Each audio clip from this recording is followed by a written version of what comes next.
Vlasnik i direktor High produkcije Saša Mirković objavio je na svom TikTok profilu ekskluzivne informacije o otkazu celokupnog tima pevačice Lepe Brene, nakon što je održala koncert u Zagrebu. Naime, kako se spekuliše, do prekida saradnje došlo zbog lažiranja broja prodatih karata za Zagrebačku arenu. Prema ekskluzivnim saznanjima Saše Mirkovića, celokupan tim se oprostio od pevačice nakon 16 godina saradnje, od back vokala do menadžera. I evo poslednja vest, da ne bude da nismo najbolje obavešteni u regionu. Naime, ceo tim Lepe Brene joj je večeras dao otkaz.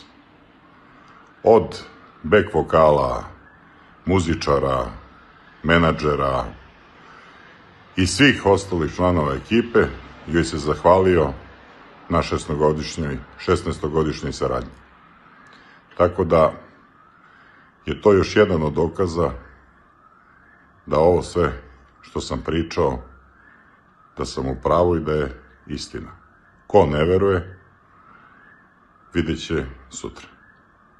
Ćao.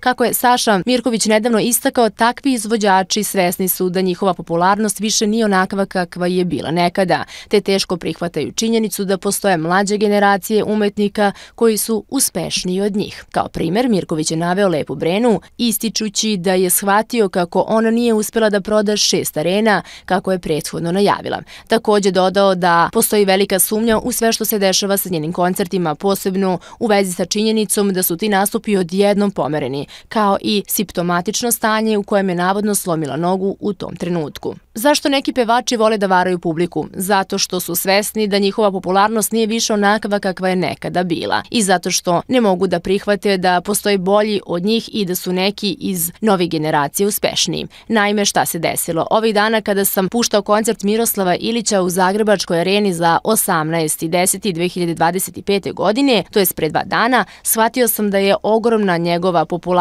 i jedva čekam da se vidimo 18. listopada u Zagrebačkoj areni, oktobra ili 18.10. istakao je Mirković te dodao. Tada sam shvatio da u stvari Brena nije ni prodala 6 arena kako je najavila, nego mnogo manje. I odjedanput se koncerti pomeraju za neko drugo vreme, zato se dovodi u pitanje i to da li je slomila nogu tada ili je publika prevarena. Razmislite, zaključio je Saša Mirković.